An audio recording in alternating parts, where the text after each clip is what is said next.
તો નાના બાળકો જ્યારે જીદ કરે કે બહાર કંઈ ફાસ્ટ ફૂડ ખાવું છે, પીઝા ખાવા છે, ત્યારે તમે ઘરે જ એકદમ હૂબહુ બહાર જેવા બ્રેડ પીઝા ઘરે બનાવી દો. ચલો જોઈએ રેસીપીનો વિડીયો પસંદ આવે છે તો દિલથી લાઈક અને શેર અવશ્ય કરશો. મારી ચેનલ નવી છે, નાની છે, આપ સૌના સત્સહકારથી હું આગળ વધી રહી છું. તો આશા રાખું છું સૌથી વધારે લાઈક કરશો, સોશિયલ મીડિયામાં આ રેસીપી શેર કરશો અને મારી ચેનલ સબસ્ક્રાઈબ કરશો. ચલો જોઈએ રેસીપીનો વિડીયો. આજે આપણે બનાવીશું બ્રેડ પીઝા. તો ખરેખર આ જે રેસીપી છે બહુ સરસ છે, યમ્મી છે, ડિલિશિયસ છે. અત્યાર સુધીની સૌથી બેસ્ટમાં બેસ્ટ આ રેસીપી છે. તો એના માટે સૌથી પહેલાં આપણે જ્યારે બ્રેડ પીઝા બનાવીએ ત્યારે બ્રેડ પર આપણે બટરને આવી રીતે સ્પ્રેડ કરવાનું છે.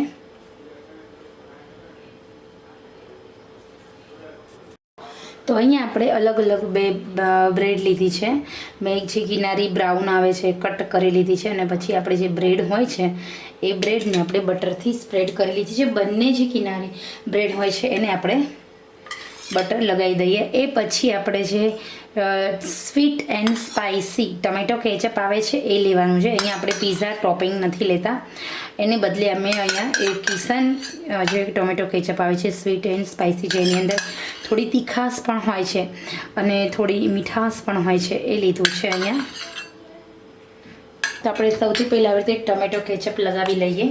તો બંને જે બ્રેડ છે એમાં આપણે ટમેટો કેચઅપને આવી રીતે આખી બ્રેડને કિનારી ફેલાવી દઈએ. તમે ચાહો તો તમે તમારા ઘરે જો અવેલેબલ હોય પીઝા ટોપિંગ તો એડ કરી શકો છો. અહીંયા હવે આપણે ટમેટા એડ કરવાના છે, કેપ્સિકમ એડ કરીશું,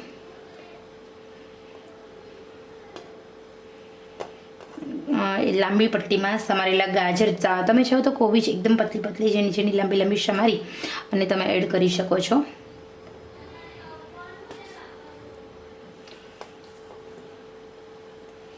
હવે અહીંયા એક બ્રેડ પર હું ઓલિવ ઉમેરું છું અને એક બ્રેડ વિધાઉટ ઓઇલ બનાવું છું. તો અહીંયા જે આપણા પીઝા છે એની અંદર આપણે ઓઇલ પણ ઓલિવ જે આવે છે, તમે જે બહાર માર્કેટની અંદર જે પીઝા ખાવ છો એમાં તમે જોતા ઓલિવ હોય છે, ડેકોરેશન હોય છે ઓલિવનું. તો આપણે ઓલિવ એડ કરીશું, જેના કારણે આપણને જે ઘરે આપણે પીઝા બનાવીએ છીએ પરંતુ ટેસ્ટ સેમ હૂબહુ બહાર જેવો આવે. અને જે બીજી આપણી જે પીઝા છે એની અંદર એડ કરતી નથી. અને હવે આપણે ચીઝનું ટોપિંગ કરવાનું છે. તો અહીંયા મારી પાસે મોઝરેલા અને પ્રોસેસ જે પીઝા ચીઝ આવે છે એ લેવાનું છે આપણે.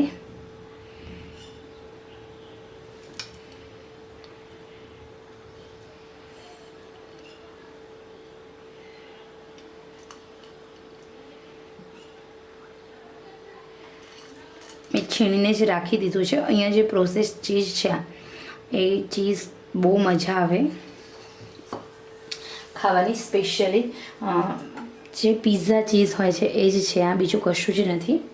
હવે આપણે થોડું ઉપર ફરી કેપ્સિકમ એડ કરીશ. તો અહીંયા આપણું જે ઘરે જે પીઝા બનાવવાની જે રેસીપી છે એ રેડી થઈ ગઈ છે. હવે આપણે આ પીઝાને બેક કરવાના છે. તો એના માટે અહીંયા આપણે ઓવનની જરૂર નહીં, આપણે નોનસ્ટિકની જરૂર પડશે. અહીંયા એકદમ મીડિયમ આંચે નોનસ્ટિકને મેં ગરમ કરવા મૂકી દીધી છે.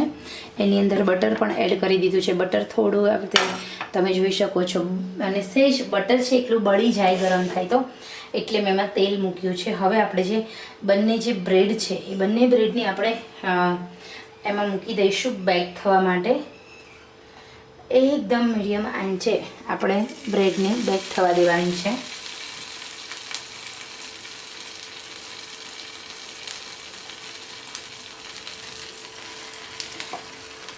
તો અહીં આપણે એકસાથે હું બંને બ્રેડને બેક થવા માટે મૂકી દઉં છું, તમે જોઈ શકો છો.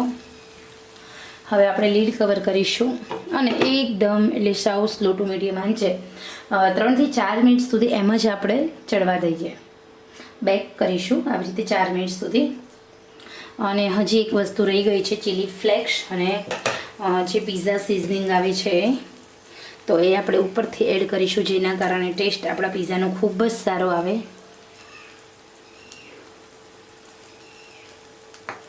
મારી પાસે જે મિક્સ હર્બ છે એ પણ એડ કરું છું.